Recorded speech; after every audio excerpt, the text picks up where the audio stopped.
찬송하시겠습니다. 257장 찬송가 257절입니다. 마음에 가득한 의심을 깨치고 지극히 화평한 마음으로 찬송을 부르는 어린 양 예수의 그 피로 속죄함 얻었네. 속죄함 주 예수 내 죄를 속했네. 할렐루야 소리를 합하여 함께 찬송하세. 그 피로 속죄함 얻었네. 금이 하늘같이 없어질 보배로 속죄함 받은 것 아니요. 거룩한 하나님 어린 양 예수의 그 피로 속죄함 얻었네. 속죄함 주 예수 내 죄를 속했네. 할렐루야 소리를 합하여 함께 찬송하세. 그 피로 속죄함 얻었네. 나 같은 죄인이 용서함 받아서 주 앞에 옳다함 얻음은 확실히 믿기는 어린 양 예수의 그 피로 속죄함 얻었네. 속죄함 주 예수 내 죄를 속했네. 할렐루야 소리를 합하여 함께 찬송하세.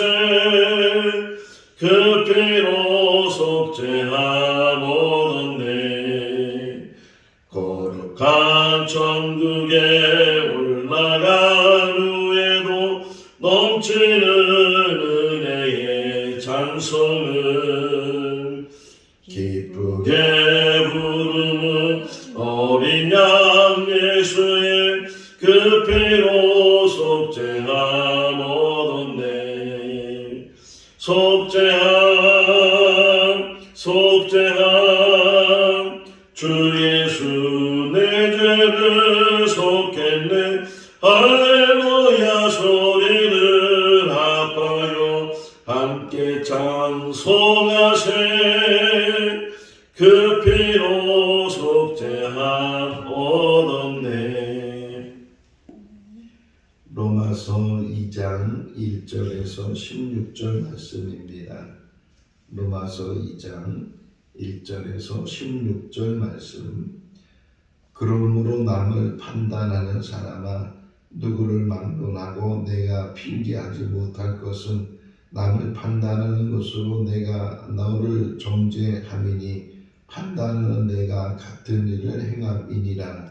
이런 일을 행하는 자에게 하나님의 심판이 진리대로 되는 줄 우리가 아노라. 이런 일을 행하는 자를 판단하고도 같은 일을 행하는 사람아, 내가 하나님의 심판을 피할 줄로 생각하느냐.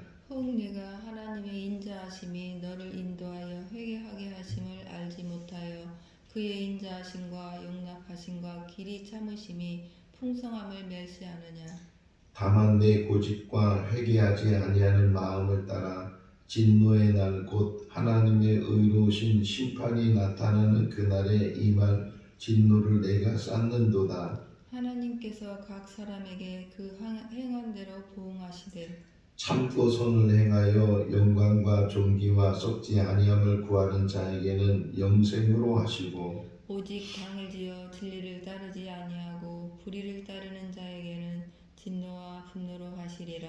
악을 행하는 각 사람의 영에는 환난과 공고가 있으리니 먼저는 유대인에게요 그리고 헬라인에게며 선을 행하는 각 사람에게는 영광과 존귀와 먼저는 유대인에게요 그리고 헬라인에게라. 이는 하나님께서 외모로 사람을 취하지 아니하심이라. 무릇 율법 없이 범죄한 자는 또한 율법 없이 망하고 무릇 율법이 있고 범죄한 자는 율법으로 말미암아 심판을 받으리라. 하나님 앞에서는 율법을 듣는 자가 의인이 아니요 오직 율법을 행하는 자라야 의롭다 하심을 얻으리니. 율법 없는 이방인이 본성으로 율법의 일을 행할 때에는 이 사람은 율법이 없어도 자기가 자기에게 율법이 되나니 이런 이들은 그 양심이 증거가 되어 그 생각들이 서로 혹은 고발하며 혹은 변명하여 그 마음에 새긴 율법의 행위를 나타내느니라.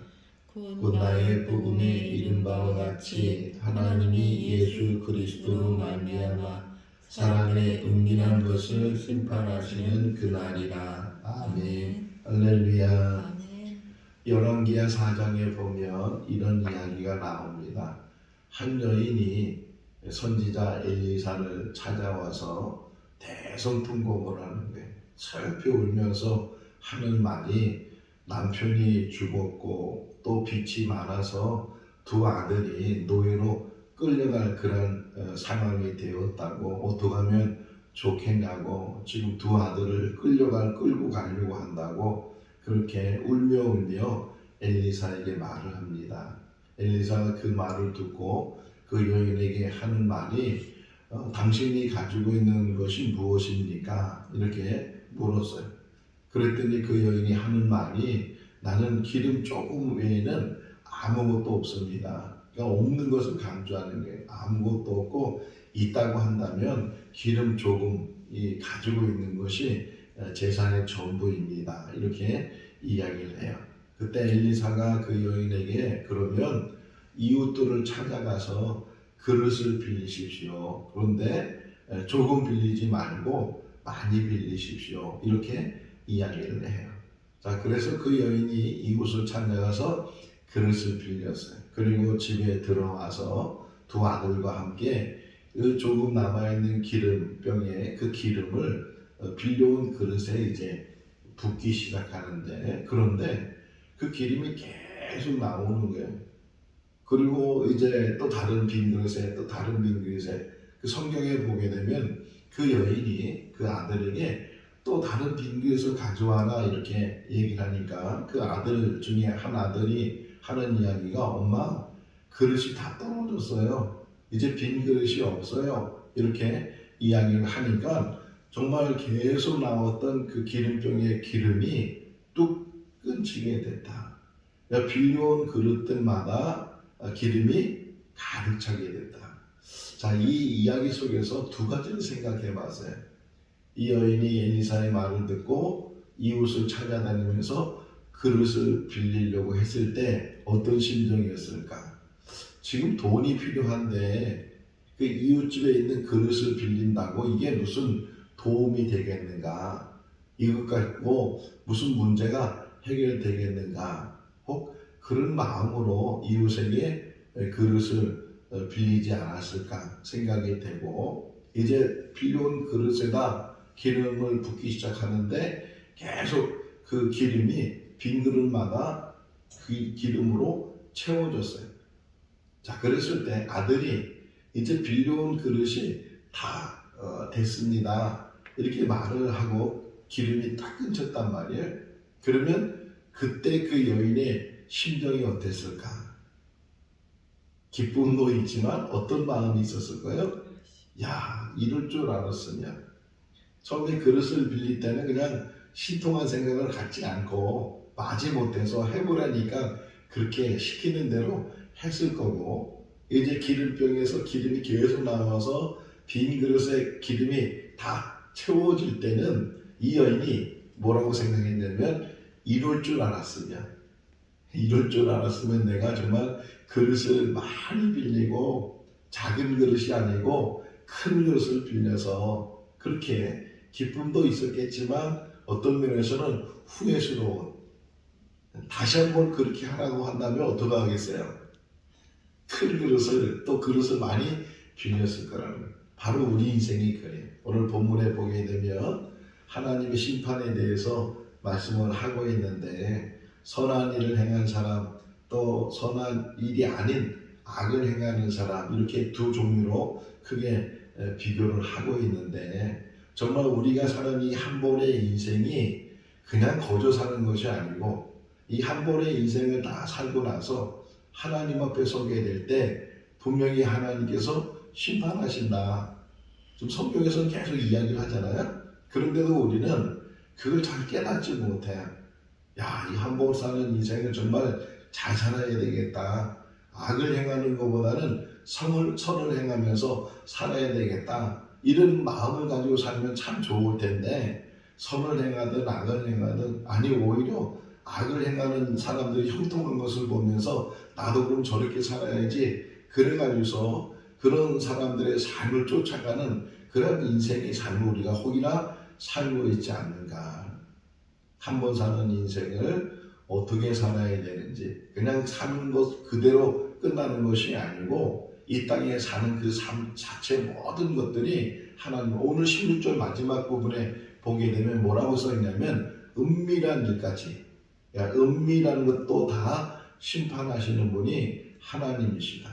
사람들이 보는 일만 심판되는 것이 아니고 사람들이 보지 못하는 것까지도 하나님께서 그 모든 은밀한 것까지도, 작은 것까지도, 세세한 것까지도 다 보시고 감찰하시는 분이 하나님이시다 하는 것을 우리에게 이야기를 해주고 있어요. 뭐 지나간 거에 어떻게 하겠어요? 되돌릴 수도 없고 다시 살 수도 없는데, 중요한 것은 지금부터라도 이 땅에 사는 그런 삶이 얼마나 더 살지는 우리 아무도 모르잖아요. 근데 이 땅에 사는 그 삶 속에서 이왕이면 하나님 오실 때 정말 귀하고 복되고, 하나님 오실 때 인정받을 수 있는, 제가 몇 번 말씀을 드렸지만 욥이 얼마나 칭찬을 받아요. 하나님이 너무 기뻐서, 심지어는 사난 앞에서도 네가 저 욥을 보았느냐 할 정도로 그렇게 기뻐하시고 칭찬을 했는데, 정말 우리들도 뭐 거기까지는 가지 못한다 할지라도 하나님 앞에 책망받지 않고 하나님의 징벌을 받지 않는 진노의 날이라고 표현했는데, 이 진노의 날 때 그 벌을 면할 수 있는 그런 삶이 우리 삶이 돼야 될 줄로 믿습니다. 먼저는 1절, 2절, 3절에 있는 말씀을 보게 되면 남을 판단하지 말라는 거예요. 이러니 저러니 좋으니 나쁘니 사람에 대해서 우리가 그럴 때가 참 많잖아요. 어떤 사람을 보면서 저 사람은 어떻고 또 때로는 그 사람의 흉을 보거나 그 사람의 단점을 이야기하거나 그 사람이 잘하는 것보다는 좀 잘못하는 부분들을 보면서 계속 신랑하고 비난하고 이렇게 평가하고 하는 일들이 우리 가운데 많이 있다는 거예요. 자, 1절 한번 읽어볼까요? 그러므로 남을 판단하는 사람아, 누구를 막론하고 내가 핑계하지 못할 것은 남을 판단하는 것으로 내가 너를 정죄함이니 판단하는 내가 같은 일을 행함이니라. 우리 옛날에 그런 얘기 들었잖아요. 손가락질 하지 말라고. 손가락질 하게 되면 한 손가락은 그 사람을 가리키지만 나머지 세 손가락은 자기를 가리킨다고. 남의 잘못한 부분들에 대해서 물론 이야기할 수 있겠지만 그런 부분들이 자기에게는 얼마나 더 많이 있을까. 그러니까 남은 보면서 자기를 못 보는, 예수님도 말씀하시잖아요.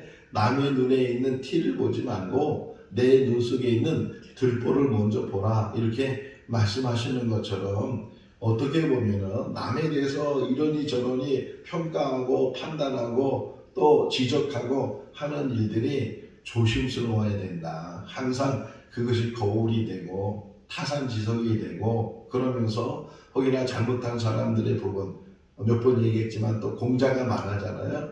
여기 선한 사람이 있고 악한 사람이 있는데 같이 갈 때 선한 사람도 자기의 스승이고 악한 사람도 자기의 스승이.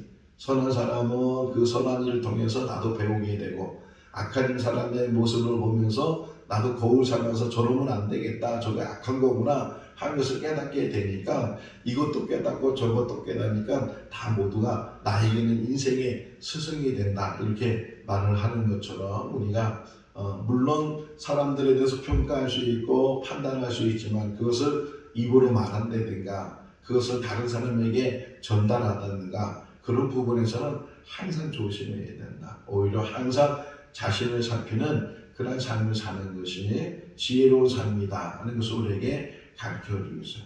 계속 이제 심판 얘기가 나오게 되는데 하나님께서 계속 우리들에게 기회를 주셔요. 지금도 기회를 주시고 물론 언제까지 기회가 있을지 모르지만 계속 돌이킬 수 있는 기회를 주셔요. 회개할 수 있는 기회를 주셔요. 그런데도 불구하고 우리들은 그러지 못하는 일들, 세상에 있는 사람들이 그러지 못하는 일들이 있어요. 왜 그럴까? 여기 성경에 나와요. 그 이유는 5절을 보세요. 왜 그들이 돌이키지 못하는가? 5절 읽어볼까요?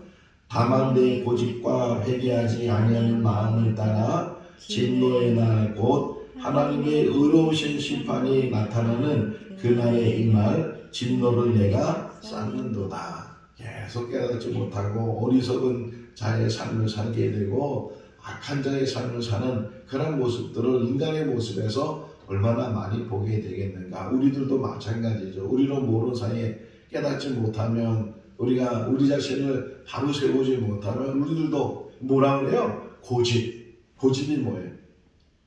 자기 생각이에요.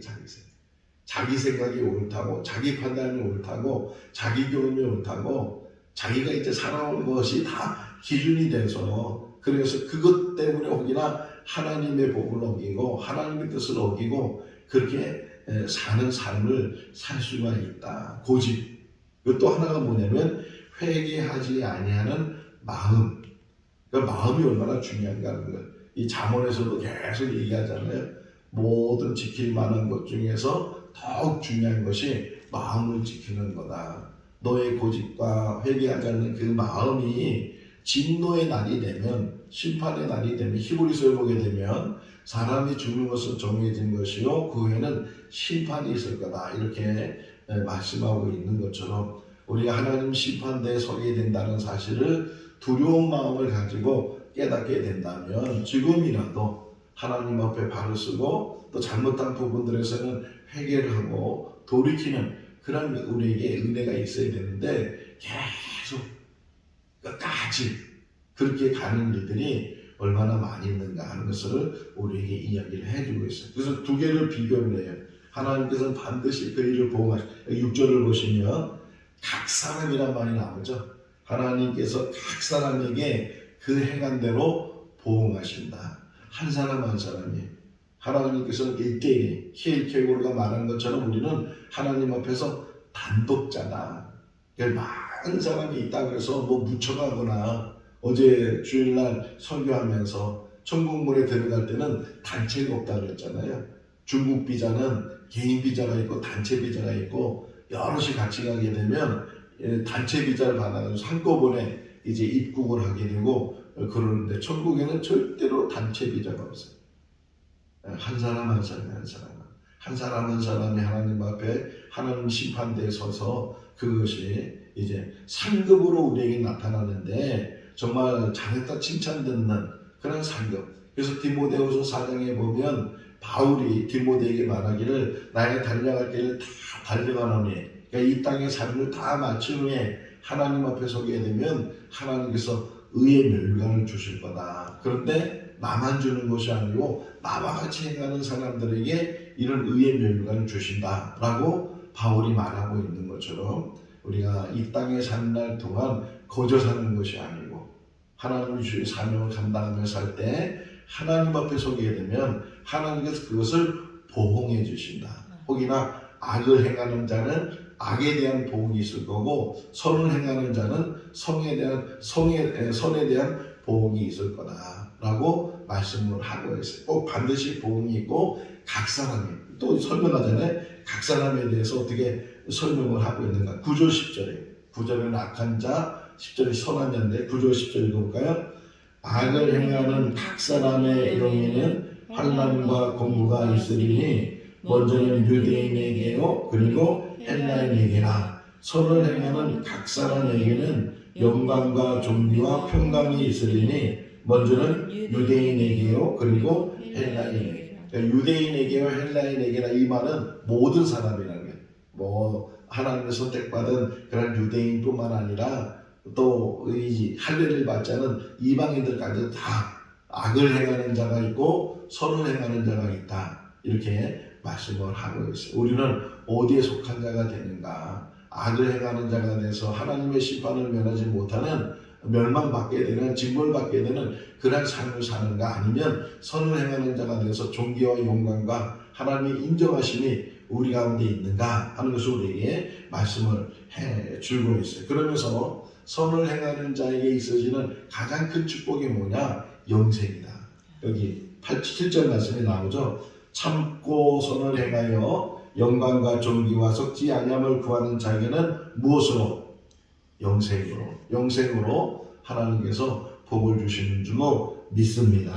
하나님께서 또 하나, 여기 중요한 말씀 중에 하나가 11절을 보게 되면 하나님은 외모로 사람을 취하지 아니하신다. 그 대표적인 인물이 뭐예요? 누구예요?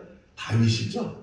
사무엘이 이새의 집에 가서 기름 부으려고 했을 때 처음에는 엘리압이 너무 잘생기니까, 큰아들이 너무 잘생겨 보이니까 그 아들이 기름을 부으려고 했을 때 하나님께서 사무엘에게 말하기를 사람은 외모로 보지만 나는 중심을 본다 이러면서 저 먼데 나가서 양치고 있는 다윗을 불러다가 그 다윗에게 기름 붓게 하는 그런 이야기를 우리가 잘 알고 있는데, 사람은 외모로 모든 것들을 보고 판단하지만 하나님은 외모로 보고 판단하는 것이 아니고 그 중심을 보시고 또 그의 삶의 모습을 보시고 판단하신다 하는 것을 우리에게 말씀을 해주고 있어요.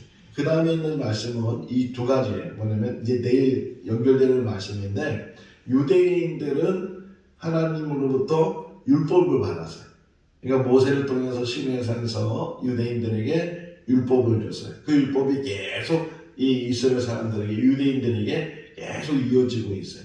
반면에 그 유대인들이 아닌 사람들에게는 율법이 없잖아요. 지금이야 다 이렇게 성경 말씀이 다 전해지고 있고 다 알게 되지만, 이제 이 당시만 해도, 예수님 당시만 해도, 바울 당시만 해도 이 율법이라는 것이, 이 성경, 구약 성경이라는 것이 유대인들에게만 전해지고 그 안에 담겨져 있는 하나님의 법도 유대인들에게만 전해지고 적용되는데, 그렇다고 해서 유대인들만 이 율법을 가지고 심판을 받는 것이 아니고, 혹이나 율법이 없는 이방인들, 유대인이 아닌 율법을 가지고 있지 않는 사람들까지도 하나님의 심판을 면할 수가 없다.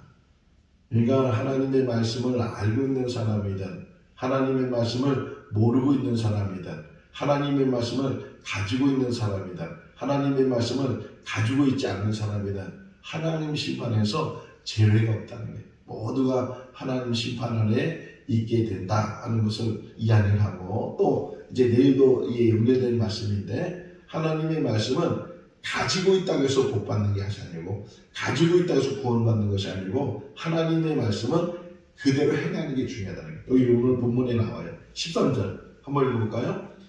하나님 앞에서는 율법을 듣는 자가 의인이 아니요 오직 율법을 행하는 자라야 의롭다 하심을 얻으리라. 그런데 그 하나님의 율법을 온전히 행하는 자가 없다는 거예요. 그러니까 자기의 행함으로 구원받을 만한 사람이 하나도 없다. 로마서 3장에서는 그래서 의인은 없나니 하나도 없다 이렇게 말씀을 하고 있어요. 자, 반면에 율법이 없는 사람들은 어떻게 심판의 기준이 되는가? 여기 두 가지로 표현했어요. 하나는 본성. 사람이 하나님으로부터 창조받으면서부터 그 본성이 하나님께서 심판하시는 기준을 세워놓았다는 거예요. 그러니까 우리 마음에, 인간의 마음에, 우리가 하나님을 믿지 않을 때도 하나님을 모를 때도 우리 마음 안에는 본성이라는 게 있어요. 선과 악에 대한 구별함이 우리 가운데 있고, 또 하나 여기 나오는 게 뭐냐면 15절 말씀에 보게 되면 양심. 사람이 가지고 있는 본성 안에, 또 사람이 가지고 있는 그 양심 안에 하나님의 심판의 기준을 그 안에 심어놨기 때문에 하나님의 말씀이 있는 사람이나 하나님의 말씀이 없는 사람이나 하나님의 심판에 대해서 면할 자들이 없다는 거예요. 말씀을 가지고 있는 사람은 그 말씀대로 살았는지 못 살았는지, 율법을 잘 지켰는지 안 지켰는지 그것을 통해서 심판을 받고, 또 이 율법이 없는 사람들은 그 양심에, 그런데 디모데전서에 보게 되면 많은 사람들이, 대부분의 사람들이 그 양심이 파손이 됐다. 배가 부서지는 것처럼 그 양심이 부서졌다. 양심이 병들어 있고 심지어는 양심이 죽어져 있는 비양심적인 사람 이렇게 얘기하잖아요. 양심이 없는 사람이에요. 다른 사람에 대한 배려도 잊어버리게 되고 어느 뉴스에 보니까 어느 아파트 입구에 그냥 그 입구에다 자기 차를 그냥 거기다 정차시켜 놓고 어디로 가버렸어요. 아니 그 문제가 거기 있다면 그 관리소장님이나 이런 사람들하고 잘 얘기해서 해야 되는데 자기 기분 나쁘다고 자기 뜻대로 안 됐다고 그 출입하는 그 문에다가 차를 세워놓고 가버렸어요. 다른 사람들이 어떻게 그 사람과 아무 관계도 없는 사람인데 출입을 못하는 거예요. 참 어떻게 보면 정말 양심이 비양심적인 사람들이 얼마나 많은가. 혹이나 우리들도 다른 사람이 올 때 참 비양심적이다 이런 말을 혹이나 들을 수도 있다는 게 우리 안에 항상 양심이. 그래서 디모데에게 바울이 말하길 두 가지로 말해요. 너는 선한 양심을 갖고 또 너는 착한 양심을 가져라. 우리가 선한 양심, 착한 양심, 살아있는 양심, 그런 양심을 가지면서 사는 그런 삶이 우리 삶이 될 수 있기를 바랍니다. 누구를 판단하지 말고 우리 자신을 성찰하고 우리 자신을 살피면서 늘 내가 하나님 앞에 바로 서 있는지 또 말씀 안에 거 있는지 선을 행하는 자가 있는지 그를 살피면서 지금부터라도 하나님 앞에 갈 때까지 하나님 말씀 안에 순종하고 하나님 말씀을 이루어가는 그런 삶이 우리 삶이 될 수 있기를 주님의 이름으로 축원합니다. 기도하겠습니다. 사랑이 많으신 하나님 아버지, 오늘도 새날을 주시고 주님의 전에서 또 이제 있는 처소에서 제단을 쌓으며 또 말씀 앞에 낮아질 수 있도록 은혜도 하신 것 감사합니다. 혹이나 이 땅에 사는 날 동안 우리 자신을 바라보지 못할 때가 얼마나 많이 있는지요. 다른 사람에 대해서는 우리가 판단하면서도 우리 자신의 불의하고 또 우리 자신의 부족함에 대해서는 깨닫지 못하며 살아갈 때가 참 많습니다. 우리 자신을 잘 살필 수 있도록 하나님 앞에 바로 설 수 있도록 악을 행하는 자가 아니고 선을 행하는 자의 삶을 살 수 있도록 붙들어 주시옵소서. 생거 진천교회를 축복해 주시고 또 이 교회 속한 모든 성도들, 각 가정들, 자녀들 하는 모든 일들 속에 형통의 복으로 더하여 주시옵소서. 고난주간입니다. 예수 그리스도께서 인류를 구원하시기 위해서 십자가 길을 가시는데 주님이 가시는 그 십자가 길을 깊이 묵상하고 우리들도 우리 자신을 부인하고 주님 십자가를 같이 지고 나갈 수 있는 믿음의 사람들이 다 되게 하여 주시옵소서. 주 안에서 복된 하루의 삶이 되게 하여 주시기를 간절히 바라옵고 우리를 원하신 예수님의 이름으로 기도하옵나이다. 아멘. 마쳤습니다. 자유롭게 기도하시기 바랍니다.